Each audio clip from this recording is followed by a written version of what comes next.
Marcelin, donc vice-président à l'agriculture du conseil régional.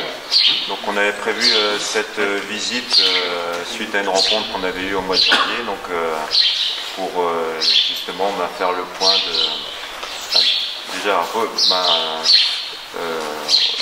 faire le point de ce qui a pu être fait donc, par le conseil régional au niveau des CUMA. Et puis pour nous aussi c'est une façon de les remercier du soutien que le conseil régional a pu apporter dans l'investissement de certains matériels. Donc on est accueilli ici donc, par deux CUMA en fait. Donc que je vais laisser présenter eux-mêmes. Alors je sais pas, il y a... Oui. Donc Nicolas Joly, donc je suis le président de la CUMA de Renaissance. Donc bienvenue chez nous. C'est juste vous donner l'historique de la CUMA. Donc la CUMA ici de Renaissance a été créée en 1965.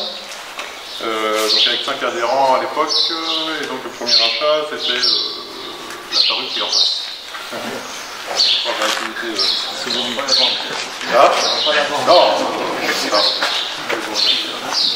Donc aujourd'hui on est 90 adhérents, il y a 24 activités différentes et 44 outils. En chiffre d'affaires on arrive à 150 000 €, et à peu près 50% d'amortissement on va dire et 40% d'entretien réparation. Donc l'hangar ici a été construit en 2000, je ne me trompe pas. Donc ça a permis d'avoir un site où on peut se rentrer, avoir le matériel sur place. Et puis après, à l'époque, ça a été fait avec un atelier ici, parce qu'il y avait un forgeron qui partait en retraite. Donc c'était dans l'idée de pouvoir accueillir quelqu'un sur place. Donc ça s'est pas fait. Après, la CUMA, celui qui va présenter, la CUMA intégrale, la CUMA de Bourg, sont venus ici dans l'atelier. Il n'y a pas de personnel dans la CUMA de la Renaissance? La Renaissance, il n'y a pas de personnel, il n'y a que de matériel. Ouais. Par contre, c'est la CUMA de Bourg qui est... Bonjour, Gilles Rigaud. Alors, j'ai deux casquettes aujourd'hui. Donc, je suis aussi paysan, producteur de lait sur la commune. J'ai été responsable dans les deux CUMA, et donc je suis adhérent des deux, mais je suis aussi adjoint à la municipalité. Et donc je vous dis bienvenue dans notre charte de commune de Ruffiac. Alors je vous pose en 10 mots de la commune. Donc c'est une commune de 1500 habitants, 1480. On a 3600 hectares de surface totale, on a 2400 hectares de surface agricole, et on a une cinquantaine d'exploitations là-dessus. Donc on a encore un tissu dense. Il y a 22 producteurs de lait, et puis après, il y a un peu de volaille, il y a un peu de porc. Voilà la photographie agricole. Donc on a une commune autrement où on a une école avec 130 élèves, on a une crèche avec 11 places, et puis on a pour ça tous les services. On a des commerces, on a une épicerie, on a une boucherie, une boulangerie. On a la chance d'avoir des services médicaux, on va dire, assez denses. On a installé un deuxième médecin là, en début d'année. On a un cabinet infirmier, des médecins, pharmacie. Et donc, un des gros projets 2019 de la commune, c'est la mise en place d'une maison médicale. Donc tout ça pour garder notre tissu rural dense. Donc au niveau des exploitations, la commune a fait ce qu'elle peut pour les aider, je dirais, mais on fait avec nos droits, j'allais dire. Alors, je sais pas, par exemple, là, il y a eu un bâtiment qui a été construit, on a fait en sorte que la voirie qui allait avec va bien. Il y a eu un beau viaduc de construit, on a aussi essayé de participer, nous, au niveau de la voirie. Donc voilà, on fait partie d'une communauté de communes ici qui est Guerre, Malais 3, Lagacilly, et donc où il y a aussi une aide pour les jeunes qui s'installent. Une des préoccupations qu'on a dans la commune par rapport à l'agriculture aujourd'hui, c'est l'évolution de la voirie, parce qu'on a une densité de routes et de chemins ruraux importants. Mais aujourd'hui, quand on voit les attelages 50 tonnes roulants là, sans trop forcer, je dirais, et ben, la voirie, elle évolue ou elle souffre. Et aujourd'hui, la part d'investissement de la commune, c'est autour de 100 000 € tous les ans d'entretien de voirie. Et avec malheureusement de moins en moins d'aide là-dessus, et ben, dans des budgets nos communes, ça pèse. Voilà le canevas rapide de la commune. Qu'est-ce qu'on peut dire? Donc au niveau de la CUMA, alors moi j'ai été donc adhérent de la CUMA Tracteur en 2000. Donc c'est une CUMA qui s'est créée en 2000 avec un tracteur, un salarié et 6 adhérents. On l'a appelé à l'époque l'entente 2000, parce que s'il n'y avait pas eu le mot entente, on ne serait jamais né. Et donc on a collaboré avec la CUMA La Renaissance, et on a aussi collaboré avec une autre CUMA tracteur qui avait à côté, donc qui s'appelle le Vieux-Bourg à Tréal, qui avait aussi un tracteur et un salarié. Donc pendant 5 ans, on a fonctionné les deux CUMA côte à côte, et on s'échangeait plein de choses. Bon, j'étais secrétaire à l'époque, et ça devenait complètement ingérable, parce qu'on passait plus de temps à faire de comptes de CUMA à CUMA qu'on passait de temps à faire les comptes vers les associés, vers les adhérents. Et donc, je crois que c'est ça, en 2005, on a fusionné les deux CUMA. Le Vieux-Bourg a absorbé l'entente pour donc, garder le Vieux-Bourg, et là, tout fusionner ensemble avec 3 tracteurs, 2 salariés à plein temps. Et donc, dans l'évolution qui a continué, après, en 2010, sans doute, ou 2011, on est venu habiter ici. Parce que face déjà là-bas, quand on était à Tréal, on était dans un lieu privé, et puis par rapport aux salariés, on n'avait pas de douche, on n'avait pas, il y avait besoin d'une grosse mise aux normes avant au niveau électrique, au niveau de tout ça, et puis ici, il y avait, j'allais dire, tout nous attendait. Et donc voilà comment on est là depuis ce temps-là. Comment on va dire, l'évolution, on évolue, on a pris un adhérent ou deux qui sont venus frapper à notre porte. On reste ouvert à tout, parce que aussi les adhérents évoluent, parce que les systèmes d'exploitation évoluent aussi. Donc on a 2 salariés à plein temps, et une particularité peut-être par rapport à certaines autres CUMA, c'est qu'on a un salarié qui doit avoir 17 ans ou 18 ans de CUMA, et l'autre il doit avoir 13 ans, 14 ans, que Bernard est déjà avec nous. Et peut-être petite particularité de Bernard, c'est quelqu'un qui a été 20 ans en usine, et puis qui un jour a dit c'est bon, l'usine, il travaille la nuit ou de 8, et donc il est venu avec nous, et aujourd'hui il est super bien, politiquement voilà. Alors, autre peut-être particularité aussi de notre CUMA, c'est il y a 10 ans, avant que j'arrête moi d'être secrétaire, on a mensualisé notre CUMA. C'est-à-dire que tous nos budgets ont été mensualisés, et donc on fonctionne en prélèvement. Tous les mois, on a un 12e de notre facture de l'année avant qui est prélevé. Et ça, pour le trésorier, pour les gens du bureau de la CUMA, ça c'est une épée de Damoclès qui passe sur la tête tous les fins de mois en disant comment je fais pour payer mes salariés dans 3 jours ou dans 4 jours. Donc voilà, je sais pas. Là, vous avez combien d'adhérents à peu près Alors, on est 11 adhérents. 11 adhérents. Mais avec des structures hyper différentes, quoi. On a des producteurs de porc, on a du lait, aujourd'hui c'est quasiment tout ce qu'on a. On a aussi des cultures, on a un gars qui a que de la culture, des gens qui font tout à la CUMA, d'autres qui font moins. Voilà, après. C'est ce qu'on voit ici, donc il y a vraiment, quand on parle de CUMA, il y a CUMA et CUMA, quoi. Il y a tout un panel de CUMA. Globalement, en Bretagne, on dénombre à peu près 650 CUMA, mais c'est avec des typologies très variées, quoi. Donc ça peut aller d'une CUMA simplement matérielle, une CUMA, on a l'exemple de la Renaissance ici, donc où il n'y a pas de traction, il n'y a pas de salariés, donc les adhérents utilisent le matériel qu'ils ont en commun, quoi. À côté de ça, on peut avoir des CUMA qui embauchent des salariés, qui ont des tracteurs, et donc c'est un service complet qui est proposé aux adhérents, quoi.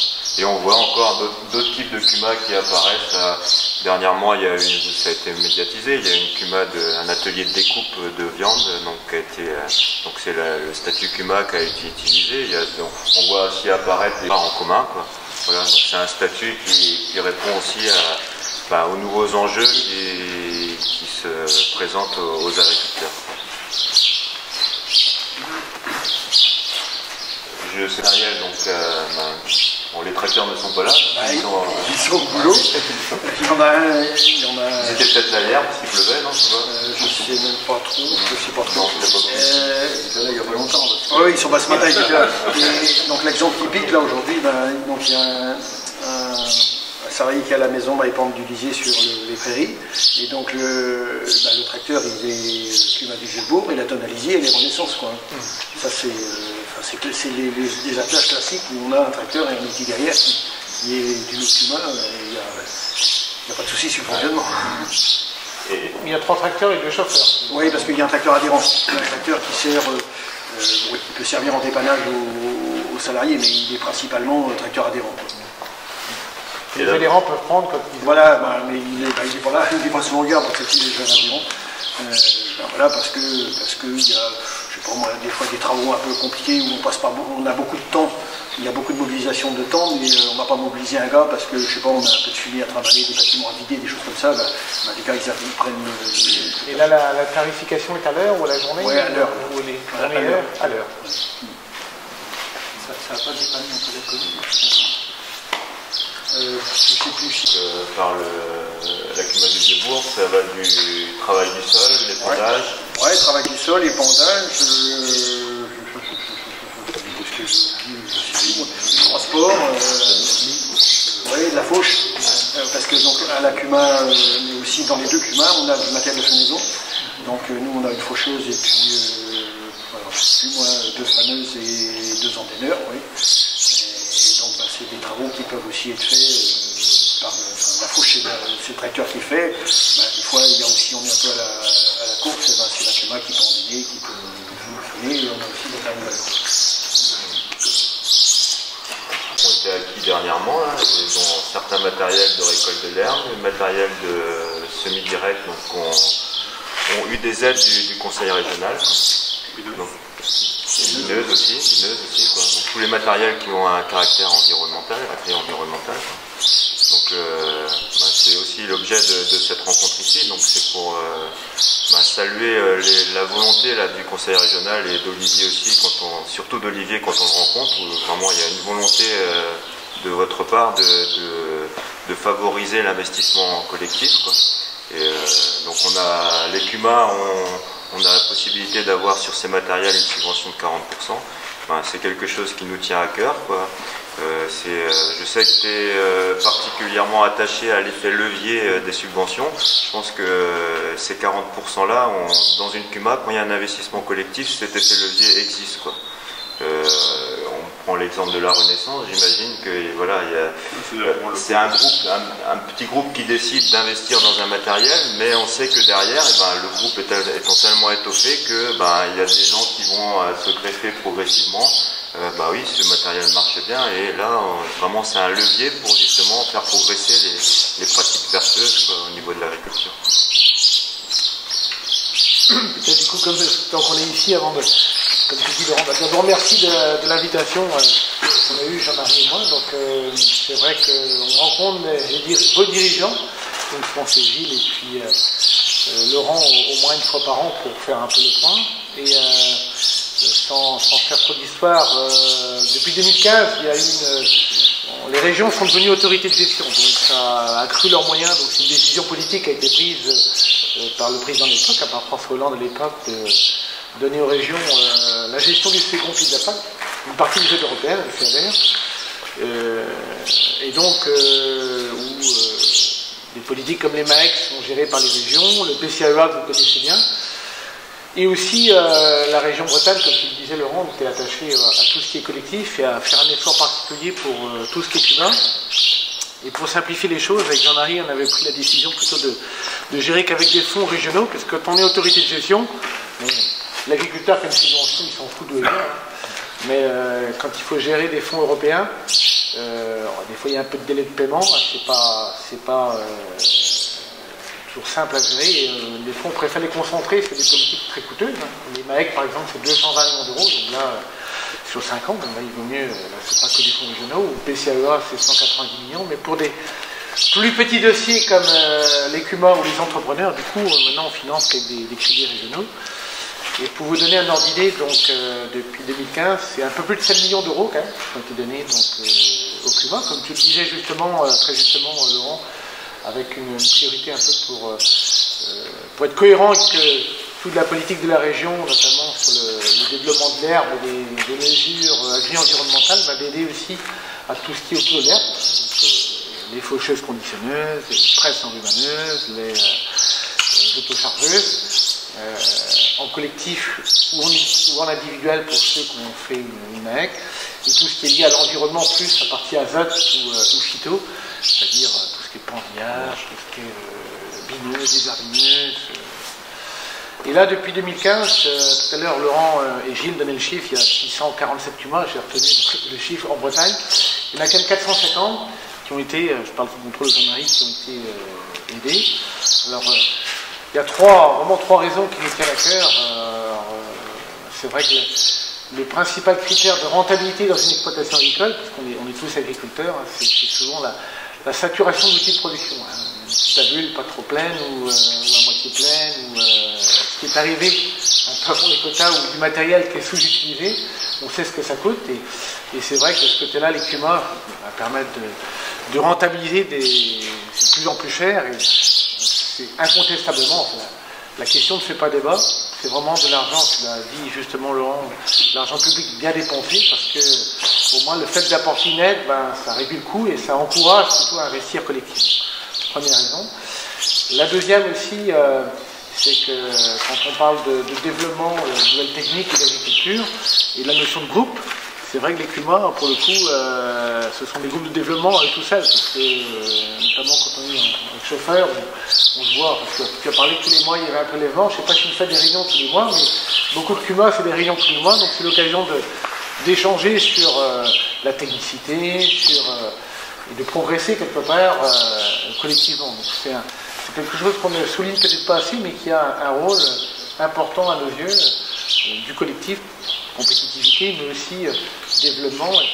Et enfin, souvent, le matériel est de plus en plus coûteux. Des fois, un agriculteur en équipement individuel, il ne peut pas avoir toujours le plus high-tech.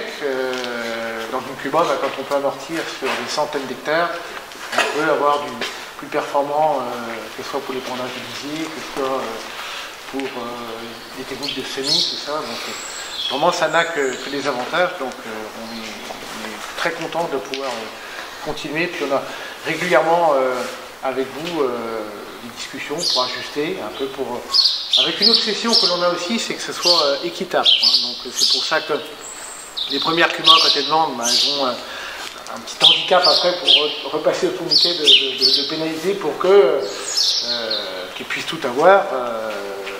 Voilà, on a eu 450, peut-être qu'il n'y en aura pas 647 à en avoir si elles ne sont pas demandeuses pour des raisons diverses et variées.